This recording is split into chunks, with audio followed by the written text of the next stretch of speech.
Bueno, antes que nada, muchas gracias. Es un placer volver a estar en la segunda jornada de Invera.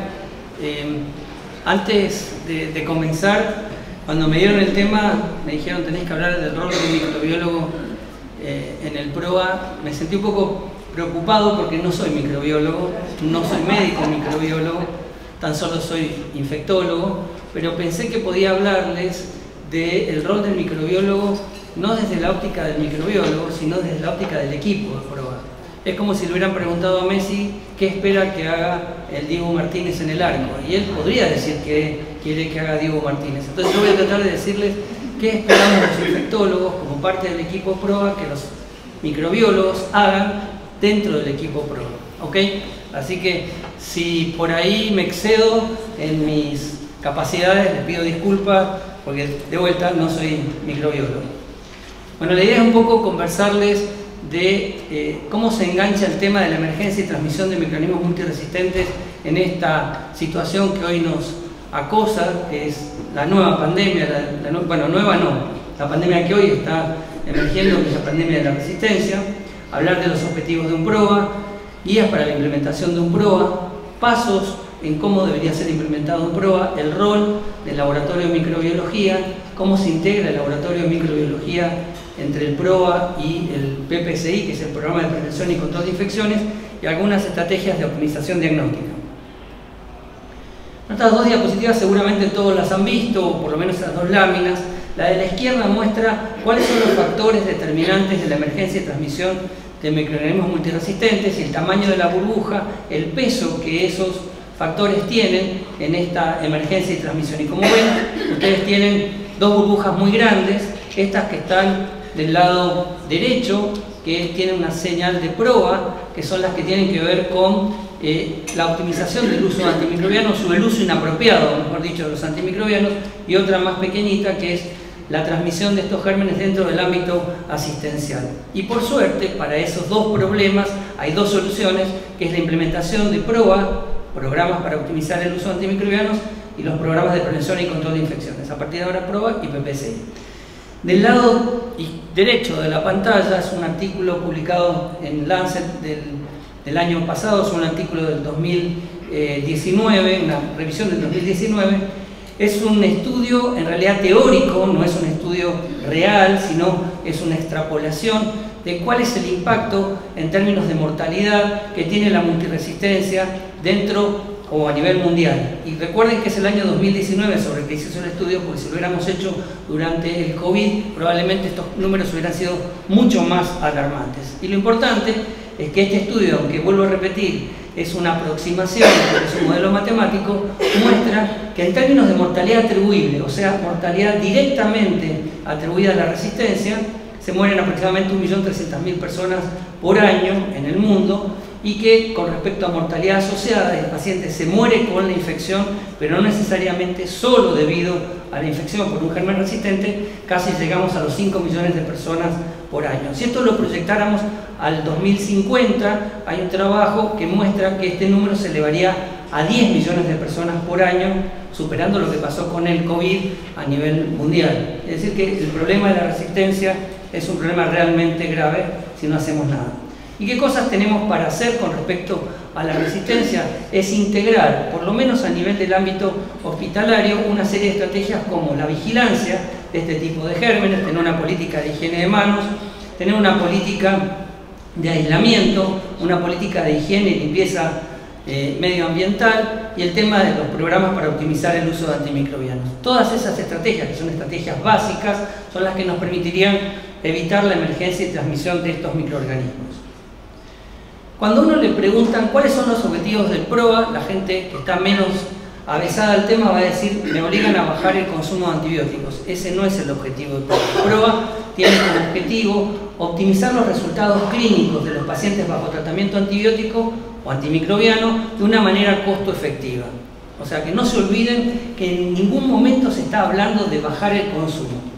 El segundo aspecto es evitar los eventos adversos y las interacciones medicamentosas por el uso de los antimicrobianos, y el tercer factor, el tercer objetivo, es alargar la vida útil de los antimicrobianos, evitando la emergencia de resistencia, la sobreinfección, los costos innecesarios, etc. Usted dice, bueno, ¿y de dónde cae entonces el tema de reducir el consumo? Hoy sabemos que aproximadamente un 50% de los antimicrobianos que se prescriben en el ámbito hospitalario son innecesarios. Ya sea porque no se necesita el antibiótico, porque ese antibiótico no se necesita o porque la duración del antimicrobiano es excesiva. Así que si hacemos las cosas bien, el consumo va a bajar por hacer las cosas bien y no porque el objetivo sea reducir el consumo de estos agentes. Cuando uno analiza cuáles son los factores que obstaculizan en los hospitales la implementación de PROA, los que surgen rápidamente es la falta de personal, la falta de apoyo por parte de la administración, pero hay uno que me interesa porque estuvo girando en las charlas anteriores, que es la falta de soporte informático y o acceso a la información. Este es un estudio que se hizo, una encuesta en 660 hospitales de 67 países, donde se evaluó estas barreras tanto en las pruebas que estaban en curso como en aquellos hospitales que decían que iban a implementar un programa. Así que este es un problema importantísimo. ¿Por qué? Porque ya empezamos a reconocer que la falta de acceso a la información, la falta de soporte del área de tecnología puede ser una limitante importante en la implementación efectiva de un programa. Ya desde hace tiempo el CDC, esta es la última versión, la primera fue en el año 2014, después 2019, una serie de estrategias para implementar PROA a nivel de hospitales en forma efectiva, que tienen que ver con el liderazgo, que tienen que ver con el apoyo de la alta dirección, el expertise por parte del farmacéutico, la implementación de estrategias, el monitoreo, la educación, etcétera, que aportan para implementar un PROA. Más recientemente, el CDC sacó una serie de recomendaciones para hospitales con recursos limitados y estratificó estas estrategias en básicas, intermedias y avanzadas. Y lo que quería recalcarles es que fíjense que ya en el tema de, los recursos para promover la optimización diagnóstica, los recursos en un nivel intermedio para poder implementar un PROA, ya está la optimización diagnóstica como una medida importante, es lo que Juan hablaba antes de Diagnostic Stewardship, pero yendo por la parte castellana, hablemos de optimización diagnóstica y que después en el nivel avanzado ya se genera un mayor nivel de información vinculada a tener patrones de sensibilidad, patrones de resistencia, patrón microbiológico en función de, de la información que el laboratorio puede aportar. Esto todavía no sé si ya se publicó en castellano, yo estuve participando en el tema de la traducción, es una serie de recomendaciones del CDC europeo de mano de la OMS, de la Oficina Regional Europea para la implementación de programas para optimizar el uso de antimicrobianos. Lo bueno que tienen estas recomendaciones, a diferencia de la del CDC, es que son muy pragmáticas y hablan solo de 10 medidas que uno debería implementar para poder llevar adelante la ejecución efectiva de PROA.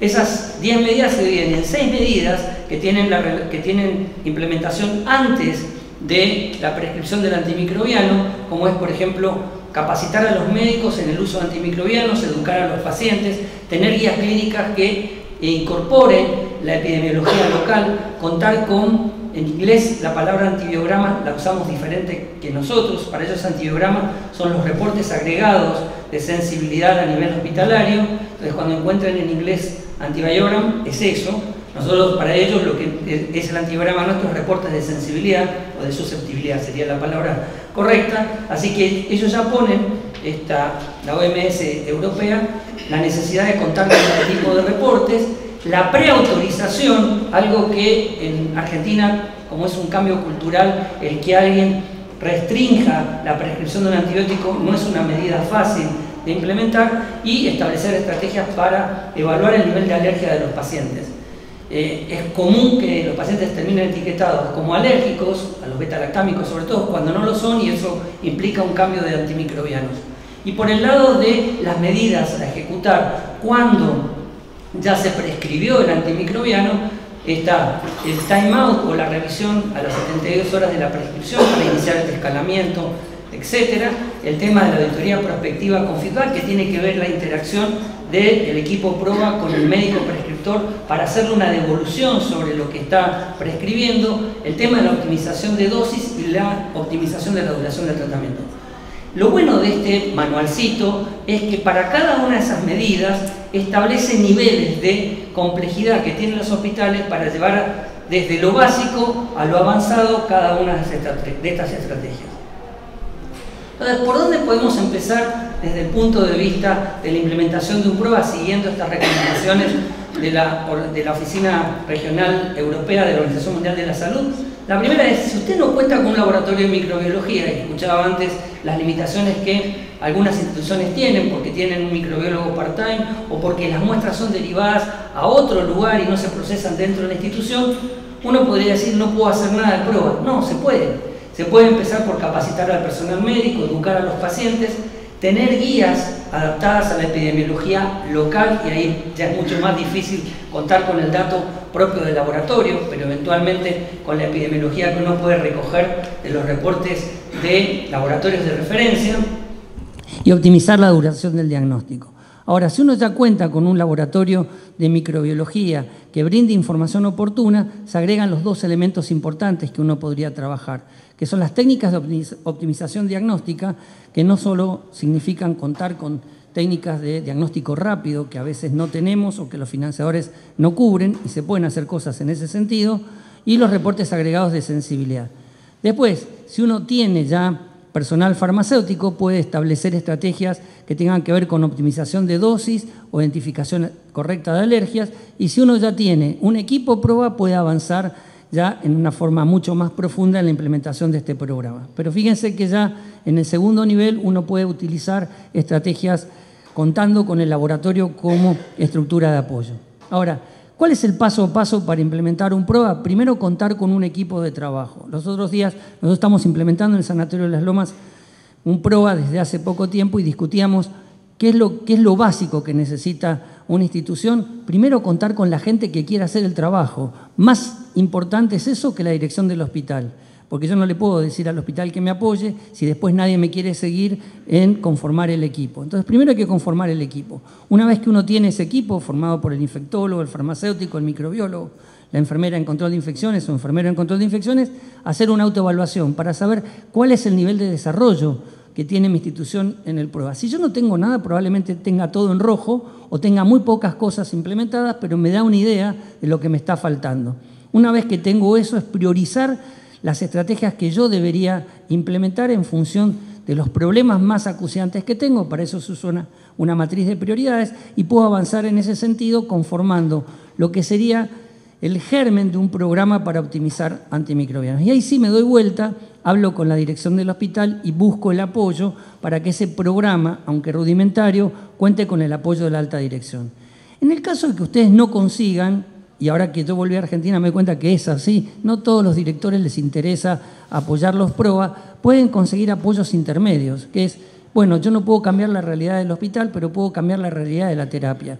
Entonces, conseguir el apoyo del terapista. No puedo cambiar la realidad de la terapia, podré cambiar la realidad de la profilaxis quirúrgica. Busco un equipo de cirujanos que sea afín y cambio eso. No hay que cambiar todo de golpe. El elefante no se come de un bocado, sino de a pedacitos. Entonces, no necesitan el apoyo de toda la dirección. Eso sí van a implementar un PROA transversal, pero pueden ir de a poco. Después que han conseguido ese apoyo parcial o total, comienzan a implementar el PROA, van a ver los problemas que tienen y en función de eso van a tratar de mitigar esos problemas.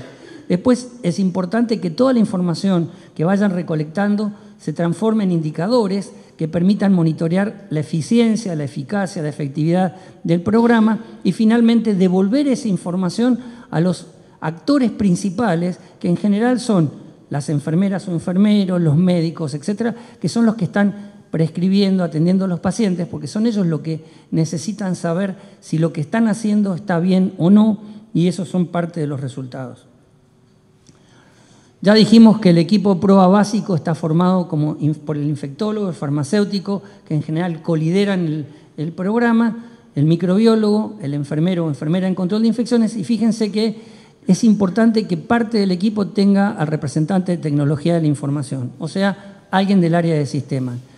Cuando uno elige a alguien del área de sistemas, no debería ser el que los está ayudando cuando le dicen, se me apagó la computadora, no me enciende la computadora, que generalmente le dicen, desenchufala, enchufala, prendela o apagala, y seguro arranca, porque para cómo la computadora es tan hija de que hace eso, y hace una hora que estamos haciendo lo mismo, sino alguien que esté relacionado con el manejo de base de datos, porque esa es la persona que va a extraer la información que ustedes necesitan en el caso de querer sacar reportes. Así que esa sería la estructura que ustedes deberían contar. Después hay roles específicos de cada uno de los integrantes. Hay rol para el infectólogo, hay rol para el farmacéutico, para el enfermero en control de infecciones y rol para el microbiólogo. Y como vamos a hablar del microbiólogo, lo más importante es que cuenten con técnicas de optimización diagnóstica para acortar los tiempos de tratamientos empíricos, que tengan estrategias, que esto vamos a ver enseguida, de reporte, tanto de información complementaria para el médico prescriptor o el médico tratante en cuanto a interpretación del antibiograma, como así también técnicas de antibiogramas selectivos, antibiogramas en cascada, etc. Relevar la epidemiología local y armar reportes agregados de sensibilidad y reportar al área de control de infecciones la emergencia de gérmenes problemas, ya sea Clostridioides difficile o gérmenes multiresistentes. Y esto pretende ser una balanza de dos áreas que aparentemente estarían en pugna, pero que tienen que trabajar en equipo. ¿Cuáles son las necesidades que tiene un médico hacia el laboratorio de microbiología y cuáles son las necesidades del laboratorio de microbiología en general hacia la institución, pues no es necesariamente hacia el médico? ¿Qué necesita el médico asistencial? Que haya guías clínicas basadas en la epidemiología local y si no está la información del hospital es muy difícil generar esa adaptación. Que estén capacitados en la toma de muestra y en la preservación de las muestras. Recién decía Wanda, el preanalítico es fundamental. Si uno parte mal del preanalítico, lo que va a obtener después es basura. Entonces, esa capacitación tiene que estar dirigida al médico y sobre todo a la enfermera, que es quien está con el paciente y que en muchos casos es la que toma la muestra. Si ustedes pretenden que los hisopados de vigilancia sean representativos, enséñenle a la enfermera cómo se toman, si no eso no va a funcionar, y así sucesivamente. Después, una respuesta rápida del resultado microbiológico que permita o iniciar o ajustar el esquema empírico inicial que el paciente está recibiendo, información complementaria de los antibiogramas y los reportes agregados de sensibilidad. ¿Y qué necesita el microbiólogo de la institución? Primero, acceso confiable o acceso a la información de los pacientes de manera confiable. Muchas veces el microbiólogo se queja porque dice, ¿cómo voy a discriminar yo si es intra o extrahospitalario si nadie me informa la fuente de la infección del paciente? ¿Cómo puedo saber yo si esta orina es por punción de sonda o es una orina que se recogió al acecho? Y así sucesivamente. ¿Cómo puedo saber si tengo que jerarquizar esta muestra en un paciente que tiene cierta complejidad o cierta severidad si no me explican qué tiene el paciente? Entonces, eso es crítico. Obviamente que con el advenimiento de la historia clínica electrónica, eso ya se le facilita un poco más al microbiólogo. Recursos humanos para el desarrollo de las tareas. Está bien que con la complejidad, con la complejización, la automatización, se pueden redistribuir tareas, pero hay muchos hospitales que están trabajando todavía con la mesada, con el libro, y si queremos hacer las cosas bien, probablemente se requiera contar con esos recursos. Técnicas de diagnóstico rápido. Yo veía las encuestas que ustedes habían respondido. En mi caso, yo lo único que tengo complejo es un hemocultivo automatizado. A partir de ahí, no contamos absolutamente con nada sofisticado dentro del laboratorio. Y es un gran mega laboratorio que concentra las muestras de muchos hospitales. Así que la realidad, ahora me enfrento a la realidad propia de tener que remar en dulce de leche con cabellos de ángel, como remo. Sistemas automatizados que faciliten y estandaricen el procesamiento de las muestras y sistemas integrados de información. Primero es la estandarización, eliminar el librito, no sé cómo le llaman, el cuaderno de la mesada, y después integrar toda esa información para sacar reportes que puedan ser de utilidad. Acá me voy a detener un segundo porque yo estaba escuchando el tema de que uno dice, bueno, hoy es imposible contar con esta información. No le voy a preguntar, porque la mayoría son mujeres, quienes estaban vivos antes de la década del 80, casi todos. Entonces les presento a alguien que en la década del 80 no existía, el teléfono celular. Esta es una mini computadora que es más potente que la computadora que ustedes tienen en el escritorio de sus oficinas. ¿Por qué? Porque es portable, porque se puede comunicar en el lugar que quieran, con quien quieran, de la manera que quieran. Recién ahora hay WhatsApp para la computadora, pero esto existió mucho antes. Entonces, lo que tenemos que pensar es fuera de la caja. Fuera de la caja es como pensaba Viaje a las Estrellas, que hacían así y después hablaban por un teléfono celular que en ese momento no existía, o pensar fuera de la caja es que alguien se podía teletransportar. Eso todavía no lo tenemos. Pero varios de ustedes querrían desaparecer acá el fin de semana que viene santo y aparecer en Villa Gesell y no comerse 12 horas de viaje. Bueno, eso en algún momento va a suceder. Pero esta tecnología que hoy está disponible va a generar que cosas que, como Alejandra decía, es imposible, dentro de un tiempo sean realmente posibles. Porque si yo tengo todos los hospitales haciendo reportes agregados de sensibilidad, el tiempo real, una vez al año, y puedo cuantificar o evaluar la calidad de ese registro de datos, porque el sistema controla esa información y la paso directamente desde el hospital a el Malbrán ya no tendría que hacer un reprocesamiento de los datos y solo lo que tendría que hacer es integrar fuentes de información. Entonces, recuerden esto que les estoy diciendo ahora, dentro de un par de años vamos a tener reportes en tiempo real. Cuando digo tiempo real, probablemente no sea en el momento, pero sí mucho más cerca de lo que lo estamos teniendo ahora, una vez cada 6 meses. Así que eso es un poco lo que esperamos. Con respecto a qué estrategias podemos utilizar, entre ellas adaptación de guías clínicas, no me voy a detener, intervenciones para optimizar el uso de antimicrobianos, de vuelta, optimización diagnóstica, medidas de intervención, el tema de dosificación, etcétera, de escalamiento, programas de capacitación. Y esto que no se lee, a veces me decía, si no puedes convencerlos, confúndelos, es esto que está escrito acá, es todo lo que ustedes pueden hacer con respecto a estrategias de intervención vinculadas a sistemas. Y fíjense que en los sistemas aparece intranet, aplicativos móviles, WhatsApp, SMS, cosas que hoy están disponibles. O sea, no tenemos que recurrir a gran tecnología, porque hoy la tenemos a la vuelta de la mano. Y esto con respecto a las métricas, lo mismo. Tengo estrategias de tecnología de la información para poder generar datos. Lo que es importante es contar con el apoyo de ellos para que esto sea realidad. Pero lo que es la parte del soporte tecnológico existe. Otro aspecto importante es cómo se integra la actividad del laboratorio entre el área de PROA, infectología, y el área de prevención y control de infecciones. Este es un ejemplo de lo que yo hacía cuando estaba en el Austral, de integrar la actividad del infectólogo, la actividad del enfermero en control de infecciones en un momento determinado en el área de microbiología. Integrar toda esa información, alimentar PROA y alimentar el sistema de vigilancia. Y este es un ejemplo de actividades que tienen que ver con la optimización diagnóstica, con la optimización del uso de antimicrobianos y con prevención y control de infecciones. Y en el medio están las actividades comunes. Y fíjense que optimización diagnóstica es una de los pilares sobre el cual se apoyan las actividades de PROA y PPCI. Y estos ya son ejemplos concretos. Si tengo, por ejemplo, infecciones por microorganismos multiresistentes, tengo actividades que son propias de PPCI, actividades propias de PROA y actividades conjuntas. Y aparece el tema de optimización diagnóstica y vigilancia. En el caso de infecciones por Clostridium difficile es lo mismo. En el caso de infecciones del tracto urinario, las tomas de cultivos cuando es necesario. Esto es un problema en la terapia intensiva que ustedes se ven sobrepasados porque todo paciente con fiebre se le toma urocultivo y eso ya no es un indicador de calidad, sino es un indicador de mala calidad, y los antibiogramas en cascada. O sea, como ven, el laboratorio de microbiología está interactuando permanentemente en distintas situaciones con PROA y PPCI.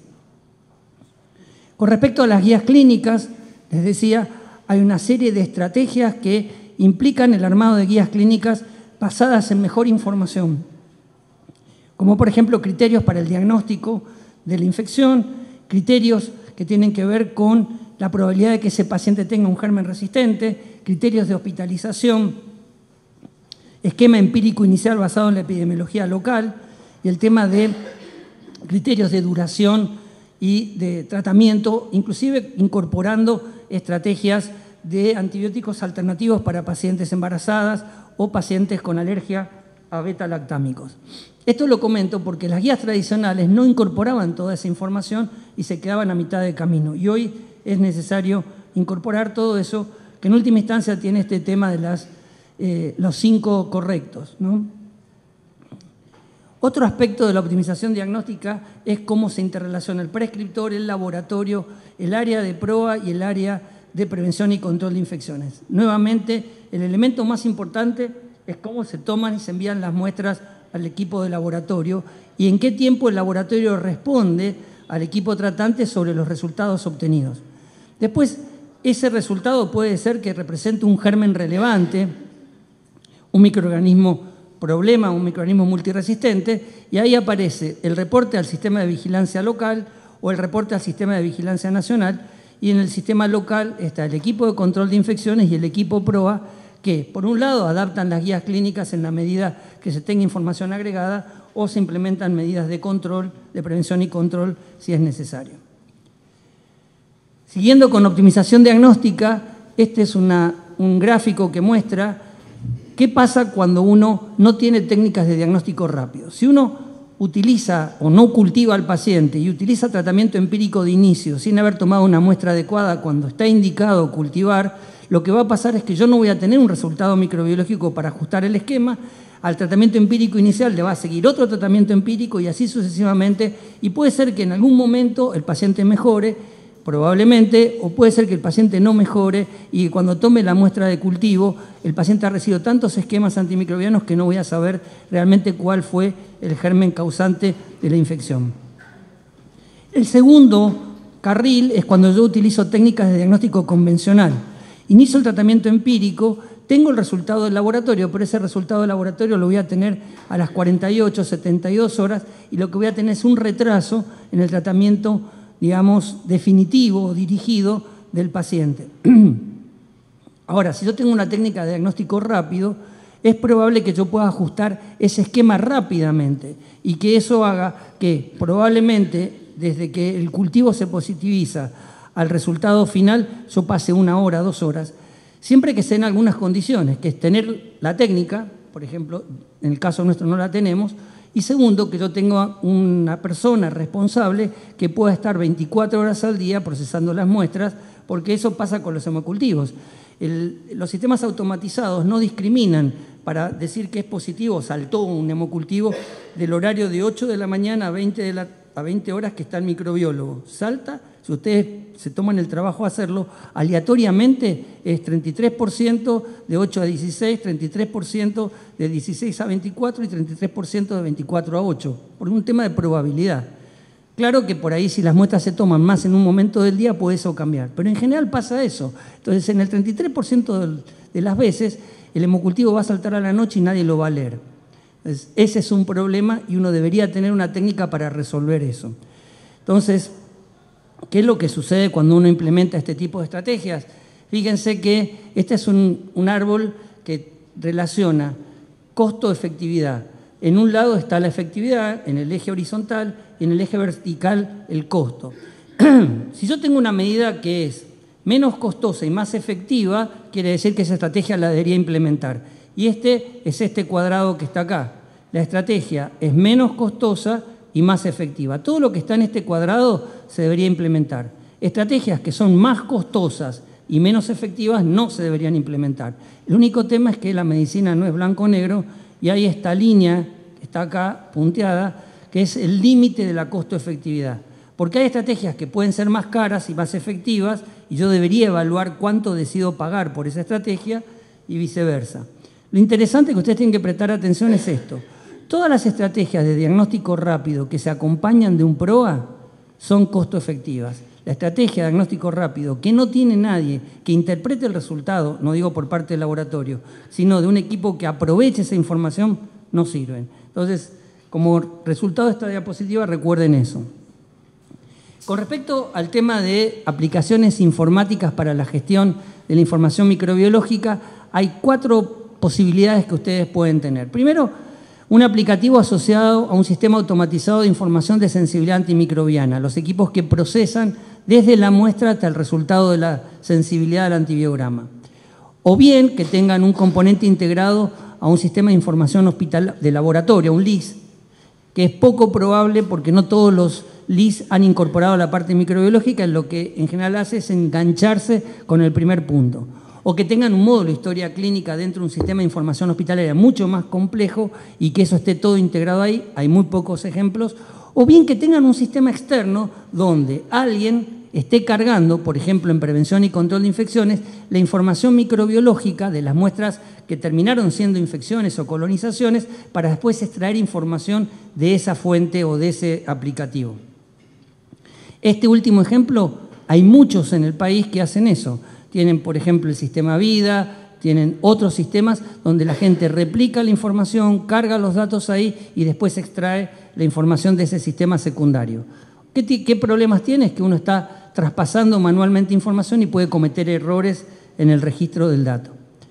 Con respecto a los informes de antibiogramas o microbiológicos con interpretación, este es un elemento importantísimo que el médico tratante debería, digamos, contar o con el que debería contar y que muchas veces no se informan por falta de tiempo, por falta de automatización, que es cómo jerarquizar la muestra que se tomó para saber si el médico tiene que tomar alguna acción o no. Por ejemplo, en el primer caso, tener Proteus mirabilis más de 100.000 unidades formadoras de colonia en un paciente que tiene sonda vesical y que uno tiene que tomar una decisión. Bueno, un mensaje es que debería jerarquizarse el cultivo si el paciente tiene síntomas y no tiene otro foco de infección, y no tomar eso literalmente para proceder a administrar antibióticos. Lo mismo pasa con las escaras sacras.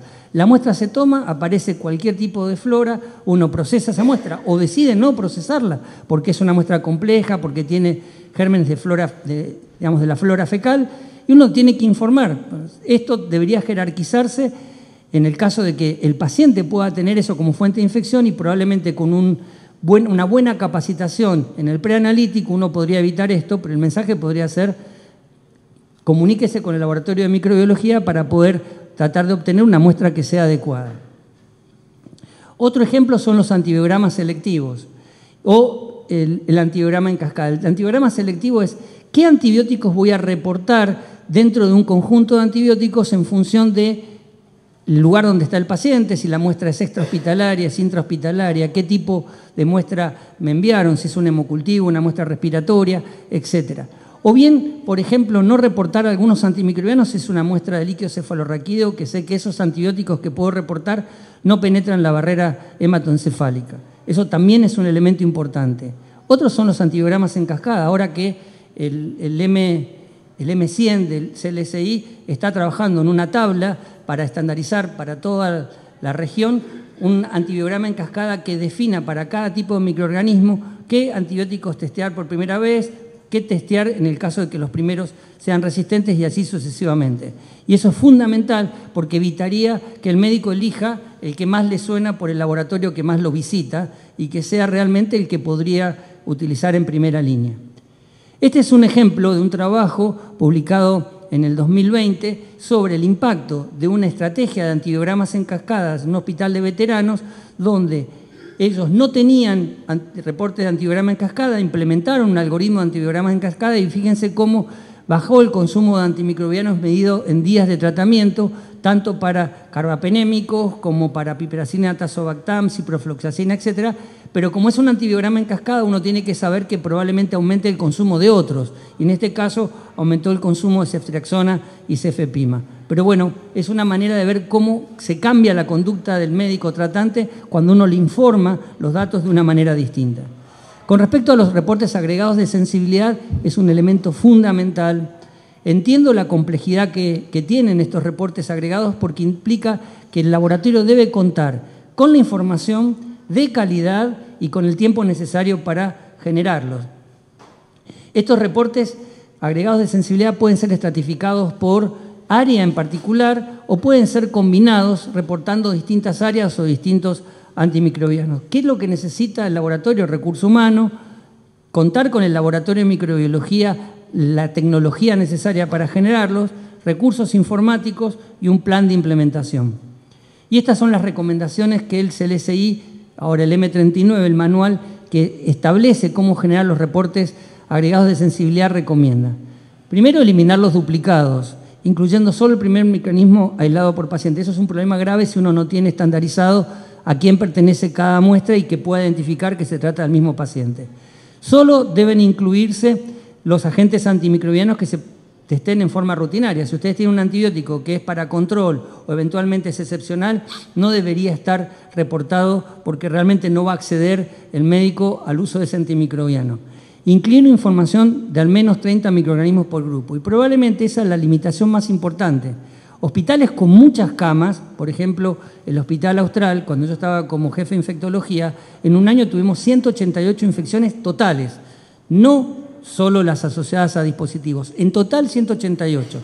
Si después eso lo empieza a discriminar uno en infección por catéter, infección respiratoria, y lo sigue discriminando en terapia intensiva, unidad coronaria, sala general, les aseguro que no juntamos 30 Klebsielas en terapia intensiva de una muestra respiratoria. Entonces, probablemente esta limitación de las 30 muestras o 30 cepas para generar un reporte se vuelva muy difícil de lograr y que uno tenga que sacrificar. Bueno, no puedo juntar las Klebsielas solo respiratorias y junto todas las Klebsielas independientemente de la muestra de la terapia intensiva. Otro elemento importante es no incluir los microorganismos aislados en estudios de vigilancia y que estos reportes agregados se comuniquen al menos una vez al año. Y estos son distintos ejemplos. Por ejemplo, un reporte simple por microorganismo y antimicrobiano, en ese caso no tomo en cuenta el tipo de muestra, o que lo haga combinando distintos antimicrobianos para un mismo microorganismo. Esta combinación, que es por ejemplo el caso de ceftazidime y ociprofloxacina, no es estudio de sinergia, sino se toman todas las pseudomonas que fueron sensibles a ceftazidime y todas las pseudomonas que fueron sensibles a ciprofloxacina, se suma esa cantidad y se divide por el total de pseudomonas. Estamos mezclando peras y bananas, pero eso en Estados Unidos se usa mucho para la decisión de combinar antibióticos. Que eso es discutible porque tampoco hay trabajos que demuestren que en el caso de pseudomonas la combinación de antibióticos sea más efectiva que administrar un antibiótico único cuando uno sepa la sensibilidad de ese antibiótico. Pero en un neutropénico eso a veces pasa en situaciones críticas que uno tiene que recurrir a combinar dos antibióticos porque si uno yerra en el antibiótico que está utilizando no hay posibilidad de que el paciente pueda tener un resultado favorable. Y por último, algo que es mucho más discutible es mezclar todos los bacilos gram negativos y reportar la sensibilidad de, por lo menos hablemos de enterobacterias, ¿no? Todos los enterobacteriales y reportar la sensibilidad de esos antibióticos al grupo total de enterobacteriales, que es decir, el microbiólogo vio un bacilo negativo, por ahí me dice, parece una enterobacteria, y con eso yo puedo generar un antibiograma o un antibiótico empírico. Bien. Con respecto a salidas, esta es una salida que tiene Epicenter mostrando algo parecido, que es, por un lado los antibióticos, por otro lado el germen y por otro lado la muestra, y a esto se le podría agregar inclusive la unidad. Y uno tiene cuántos fueron resistentes, cuántos intermedios, cuántos sensibles, que es otra manera de ver el mismo reporte agregado de sensibilidad.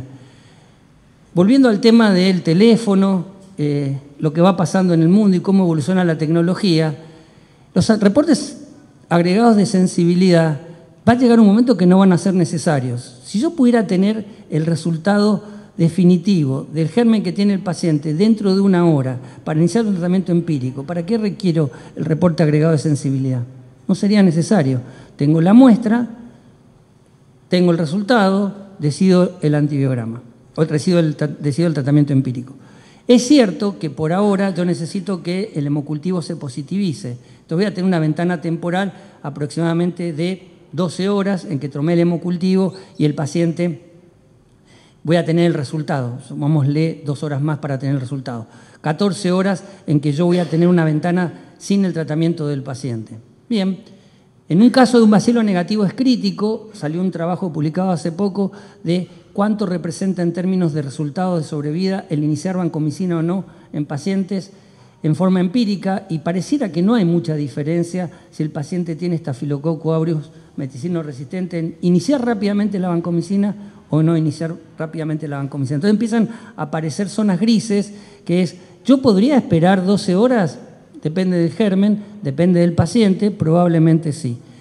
Y otros ejemplos es que yo ahora tengo la necesidad de que aparezca el germen, tenga una cantidad mínima que marque que el frasco está virando y que hay gérmenes, pero probablemente a futuro yo pueda detectar cosas mucho más primitivas como una cantidad mínima de gérmenes que la pueda, digamos, replicar y que pueda amplificar la muestra para tener mucho antes de que el germen crezca ya un resultado de qué le pasa a ese paciente. Así que lo que es cierto hoy, probablemente dentro de un tiempo, con tecnología, pueda no ser tan necesario.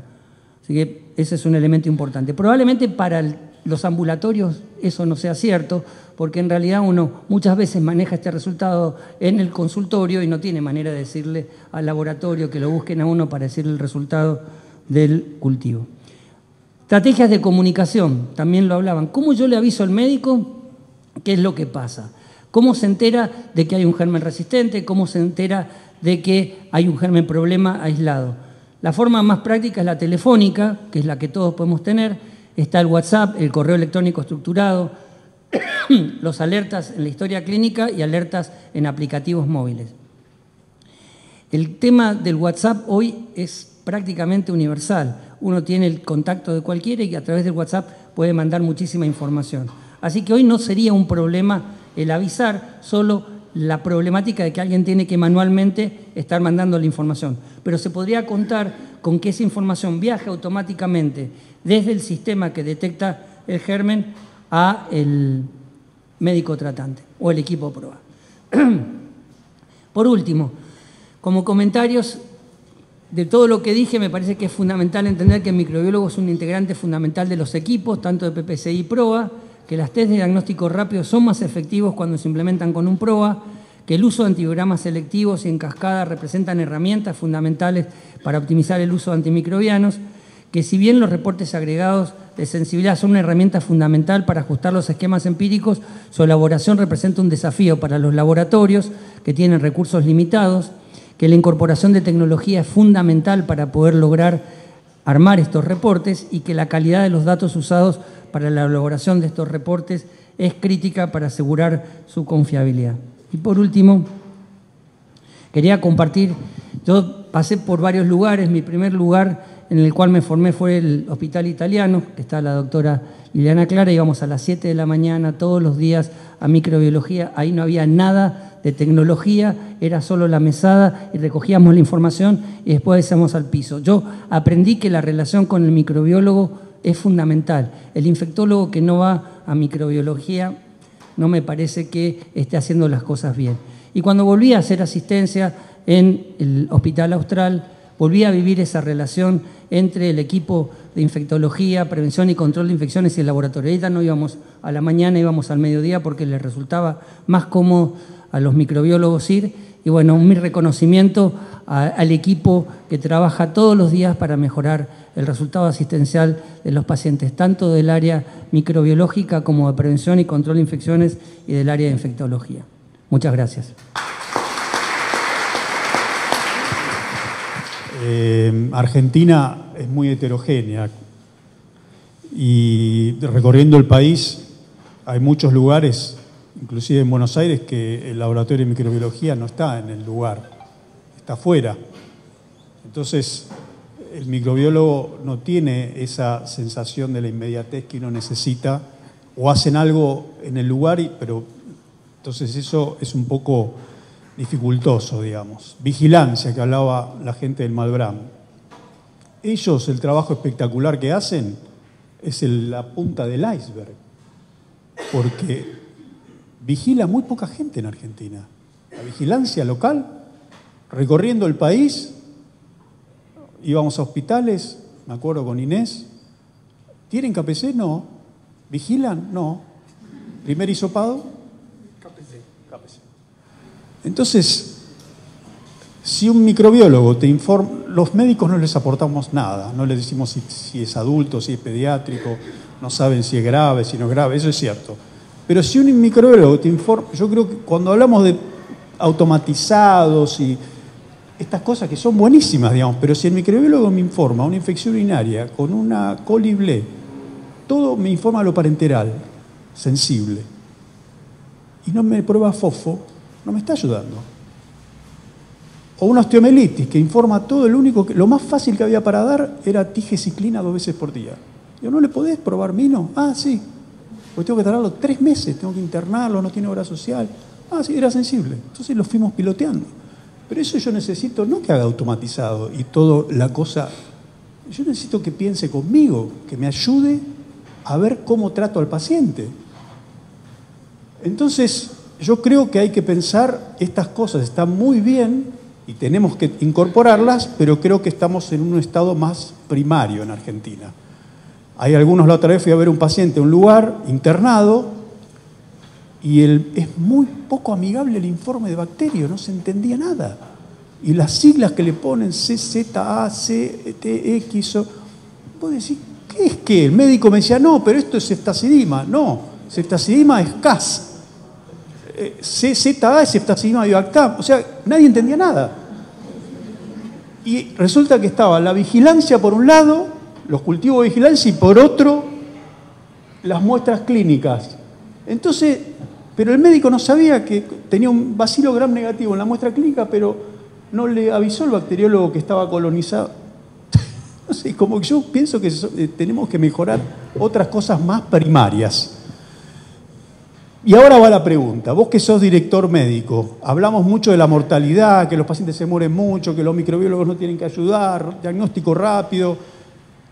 Decime, vos que estuviste de los dos lados, de lo asistencial y ahora como director médico, no por vos, a vos te interesa. ¿Les interesa a los directores médicos la mortalidad? Que un paciente se muera mucho. Yo, en el hospital privado, a lo mejor, en el hospital público, realmente, yo tengo la sensación de que no. Entonces, porque uno les va a decir, mira, yo te voy a bajar la mortalidad de las neumonías asociadas a ventilación mecánica. ¿Les importa a los directores médicos? Es más compleja la respuesta, pero quería primero volver antes. Nosotros, en el sanatorio, yo lo hacía en Bolivia y le propuse al director administrativo que empezáramos a hacer lo mismo en el sanatorio y hacemos lo que se llaman meriendas y desayunos. Y estoy más gordo porque todos los jueves merendamos y desayunamos. Son 1.100 personas en el hospital, así que tengo que rotar a las 1.100 personas. Las reuniones son de a 10, imaginan el tiempo que voy a estar hasta que pasemos por las 1.100. Bien, y entonces le hacemos 2 preguntas. Es una reunión de conversación abierta, no hay jefes de esas personas, son esos colaboradores con las 2 autoridades máximas del sanatorio y le preguntamos qué cosas les parecen que están bien en el sanatorio y qué cosas ellos mejorarían de forma transversal. Porque si empezamos a hablar con cada uno, yo quiero más sueldo, a mí entréguenme los uniformes, cambiame la comida. ¿Saben qué contesta el 99% de la gente que tenemos que mejorar? Miren, y no van al desayuno, se perdieron las medias lunas. Es la comunicación, existe. Eso es lo primero que la gente dice. Quiere decir que en la época de la tecnología no nos comunicamos. Entonces, lo que contaba recién Pancho tiene que ver básicamente con la interacción de las personas. Yo no puedo pretender que espontáneamente alguien que ha estado siempre detrás de la mesada, que nunca habló con el infectólogo, que nunca interaccionó con él para entender qué necesita el otro, cambie. Tampoco el infectólogo, probablemente estoy hablando, no conozco el lugar, pero en términos generales, le interesó hablar con el microbiólogo para explicarle qué necesita él. Por eso estaba esa diapositiva del balance entre lo que necesita uno y lo que necesita el otro para tener los mejores resultados. Si yo tuviera que recomendarle algo a esos hospitales, hablen, comuníquense, hablen entre ustedes, vean qué necesita el uno del otro para que el resultado sea el óptimo. Si va alguien de afuera, como fue Pancho, puede aportar, pero después ellos se van y eso sigue y la historia va a seguir y van a aparecer bichos nuevos y van a aparecer siglas nuevas, porque también los microbiólogos se encargan de que aparezcan siglas nuevas. Lo que antes se llamaba de una manera se llama de otra, pero el bicho es el mismo. Él no se entera que le cambiamos el nombre. Bueno, la cuestión es que la comunicación es el problema más importante y eso es responsabilidad no de uno, sino de varios, porque siempre es bidireccional. Con respecto al tema, decía, a los directores les interesa o no la mortalidad. No puedo responder por los directores en general, puedo responder por lo que yo conozco y en los casos donde yo he trabajado sí les importa la mortalidad. El problema es que termina siendo un tema de recursos económicos. Por ejemplo, si un financiador me dice a mí que un catéter de PIC para que yo pueda, PIC es un catéter insertado periféricamente, para que yo pueda externar un paciente para ese financiador, para que no se quede internado, que vale más de 35.000 pesos, él no lo va a cubrir, porque no lo va a pagar, y no me permite a mí que le diga al paciente que si se siente más cómodo con un catéter de PIC que con un catéter tunelizado, si lo puede pagar, yo como hospital no puedo pagar lo que me sale el módulo día de internación. Entonces, si ese financiador le tengo que poner un catéter, le pongo un tunelizado, mucho más incómodo para el paciente y todo porque no me lo quiere pagar. Y si es de otra obra social, otro financiador, le pongo un catéter de PIC. Es una trampa mortal entre financiador, prestador y en el medio está el paciente. Entonces, el problema de todo esto es quién paga y quién se beneficia por los recursos. Yo no puedo entender cómo un financiador no quiera apostar a técnicas de diagnóstico rápido cuando esto acorta el tiempo de internación, mejora el tratamiento. No, esto no lo cubrimos. Y uno se tiene que dar vuelta y negociar con el paciente si quiere que le hagan una técnica de diagnóstico rápido. Es un absurdo. Entonces, ese es un problema. Yo en lo personal creo que la mayoría de los directores médicos de los hospitales sí les interesa que los pacientes no se mueran. El problema es que los recursos son cada vez más finitos. No voy a hablar de por qué son más finitos, porque todos lo saben, y hay una asimetría entre lo que reciben los financiadores por cada aumento de cuota y lo que recibe el sanatorio por ese aumento de cuota. Ahora las paritarias nos tocan a todos por igual.